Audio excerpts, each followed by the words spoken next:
Most people think they are making a healthy choice when they pick up a can of beans at the grocery store, and they may be right. But if you have been hearing that certain beans can activate autophagy, there is something important you need to know before you change your diet. The surprising part is that there is currently no strong human evidence showing that canned beans or dried beans directly switch autophagy on in a meaningful way. Autophagy is a natural cellular recycling process.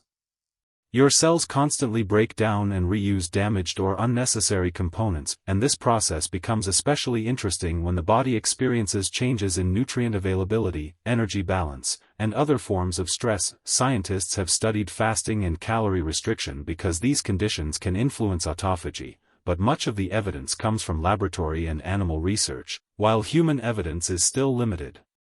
So if someone tells you that one specific type of bean is a powerful autophagy food, be careful. The real story is much more useful, and it has less to do with a magical food and more to do with the overall way you eat. Let's start with what autophagy actually means. The word may sound complicated, but the basic idea is simple. Think of your cells as tiny houses that are constantly being maintained. Over time, old or damaged parts build up. Autophagy helps the cell identify certain unwanted components, break them down, and recycle useful materials. This housekeeping happens naturally, even when you are eating normally. It is not something that suddenly appears after you eat a particular food. Scientists are interested in autophagy because it is involved in cellular maintenance, metabolism, and responses to stress. But there is an important difference between understanding a biological process and proving that a specific diet or food dramatically improves your health by increasing that process. That difference is often lost in social media videos and health headlines. Now let's talk about beans, because beans really are worth paying attention to. Whether you choose black beans, kidney beans, pinto beans, navy beans, chickpeas, or lentils, legumes can be an excellent part of a healthy eating pattern. They provide fiber, plant protein, vitamins, minerals, and other compounds. Their fiber can help with fullness, digestion, blood sugar regulation, and cholesterol management. Harvard researchers note that legumes are generally low in saturated fat and, in their whole form, low in sodium. Research has also associated regular legume consumption with better cardiovascular health. But notice what that means: beans can support overall health. That is different from saying that beans directly activate autophagy. So why are canned and dried beans constantly compared? The biggest difference is not that one magically turns on cellular recycling while the other does not. The biggest practical differences are preparation, sodium, convenience, texture, and sometimes what gets added to the product. Dried beans are simply beans that have been harvested and dried. You usually soak them and then cook them. Canned beans have already been cooked and preserved in liquid, and many varieties contain added salt. That makes canned beans extremely convenient, but the sodium content can vary considerably between products. If you are watching your sodium intake, the label matters much more than the word canned on the front of the package. Here is a simple example. Imagine two people. One buys dried black beans, cooks a large batch on Sunday, and then eats them with vegetables, whole grains, and a source of healthy fat during the week. The other buys canned black beans, drains them, rinses them thoroughly, and adds them to salads, soups, or a homemade bowl. Which person is supporting better health? It could easily be both. The healthier choice is not necessarily the one that takes longer to prepare. In fact, convenience can be a major advantage if it helps you eat nutritious food consistently. A healthy food sitting uncooked in your pantry is not doing much for you. A simple can of beans that helps you build a balanced meal may be far more useful. And there is another surprising part. If you are specifically interested in autophagy, focusing entirely on whether beans are canned or dried may be distracting you from much bigger factors: nutrient availability, energy intake, fasting, physical activity, sleep, body weight, and overall metabolic health are all part of a much larger picture. Research suggests that fasting and calorie restriction can influence autophagy. But researchers still do not have enough evidence to tell the general public that a particular fasting schedule is necessary, or that more fasting is always better. The National Institute on Aging specifically notes that evidence is still insufficient to recommend calorie restriction or fasting diets broadly, particularly because safety and long-term effects remain uncertain, especially in older adults. this matters because you may see claims saying that you need to fast for a specific number of hours to clean your cells. That sounds impressive, but the science is more complicated.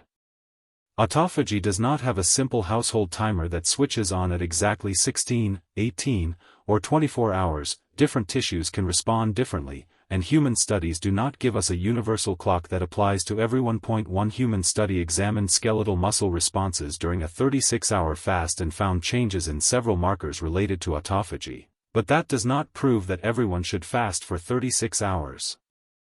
Another recent systematic review found that exercise can influence autophagy in humans, but the response appears to depend on the type of exercise and the tissue being studied, and more research is needed. So instead of chasing a perfect autophagy food, think about building an environment in which your overall metabolism can function well, and beans can absolutely fit into that strategy. Their fiber and protein can make meals more satisfying. Fiber can also slow digestion and help reduce sharp rises in blood sugar. Chickpeas, for example, contain soluble and insoluble fiber, plant protein, and resistant starch, and both dried and canned chickpeas can have a relatively low glycemic impact when eaten as part of a balanced meal. Now, if you prefer dried beans, there is nothing wrong with that choice.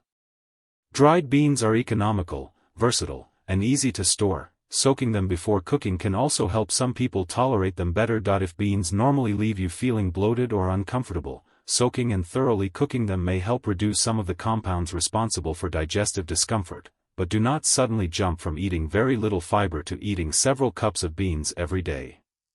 Your digestive system may not appreciate that change. Increase fiber gradually and drink enough fluids. If you prefer canned beans, you do not need to feel guilty about using them. In fact, canned beans can be an excellent time-saving option. The key is to read the label. Look for low-sodium or no-salt added varieties when possible. If your canned beans contain a lot of sodium, draining and rinsing them can substantially reduce the sodium. Harvard's nutrition guidance notes that rinsing canned chickpeas can remove about 40% of their sodium. That is a simple habit that takes less than a minute, and this brings us to one of the biggest mistakes people make. They focus on the bean while ignoring everything around the bean. A bowl of beans with vegetables, herbs, tomatoes, and a modest portion of whole grains is very different from a heavily processed bean dish loaded with salty sauces, processed meat, and excess calories. The nutritional value of the whole meal matters. Beans do not cancel out an unhealthy eating pattern, and no food can. Another mistake is assuming that more is always better. Beans are nutritious, but your diet still needs variety. You need vegetables, fruits, whole grains, nuts and seeds, and appropriate sources of protein and healthy fats. Your body needs many different nutrients, not one superfood. And if you have kidney disease, digestive conditions, or another medical condition that requires dietary restrictions, you should discuss major changes in your bean or fiber intake with your healthcare professional. There is also a common misunderstanding about protein. Some people hear the word autophagy and assume that eating protein is bad because amino acids can influence cellular nutrient-sensing pathways, but that does not mean you should avoid protein. For adults, especially as they get older, maintaining adequate protein intake is important for preserving muscle and physical function. Trying to manipulate one cellular pathway by dramatically restricting food can create other problems. Losing muscle, becoming undernourished, or feeling weak is not a successful health strategy. This is one reason extreme fasting plans should not be treated casually. So what should your everyday approach look like? Keep it simple. Start your day with a balanced meal if that works for you. You might choose oatmeal with berries and nuts, or eggs with vegetables and whole grain toast. At lunch, add beans to a large salad, vegetable soup, or whole grain bowl. At dinner, use beans as part of the meal rather than automatically treating them as the entire meal. Combine them with vegetables and another nutritious food group. If canned beans are easiest for you, use them. If you enjoy cooking dried beans, use those. The important thing is consistency. You can even create a simple weekly routine. Keep 2 or 3 types of beans in your pantry. Keep a few cans of low-sodium beans available for busy days. Once or twice a week, cook a batch of dried beans if you enjoy doing it. Add beans to soups, salads, chili, tacos, grain bowls, or vegetable dishes. this simple habit can make a big difference because it increases the number of high-fiber, minimally processed foods available to you without requiring complicated recipes, and do not forget movement. Exercise is one of the most reliable habits for supporting overall health as you age. Interestingly, researchers are studying how exercise affects autophagy in humans, but the evidence is still developing and the response appears to vary depending on the exercise and the tissue. That means you do not need to perform extreme workouts in the name of autophagy. Walking, resistance training, and other forms of regular physical activity can support cardiovascular fitness, strength, metabolic health, and independence. For someone in their 50s, 60s, or 70s, preserving muscle can be especially important. Imagine spending so much time trying to trigger a cellular process that you forget to protect the body you are actually living in. Your goal should not simply be to eat less.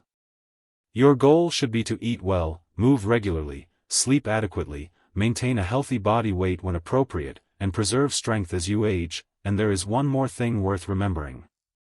Autophagy is not an enemy of eating.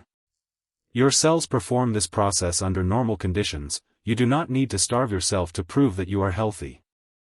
You do not need to starve yourself to prove that you are healthy.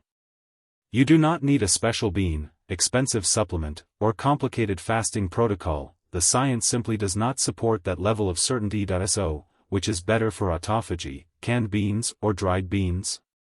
The honest answer is that we do not have strong human evidence showing that one is superior to the other specifically for autophagy. If your goal is better nutrition, both can be excellent choices.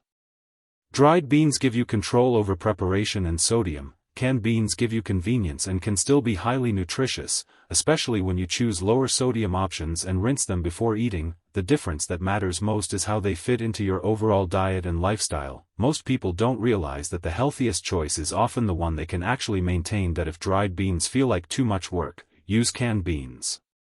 If you enjoy cooking dried beans, keep doing it. If you are concerned about sodium, compare labels and rinse canned beans.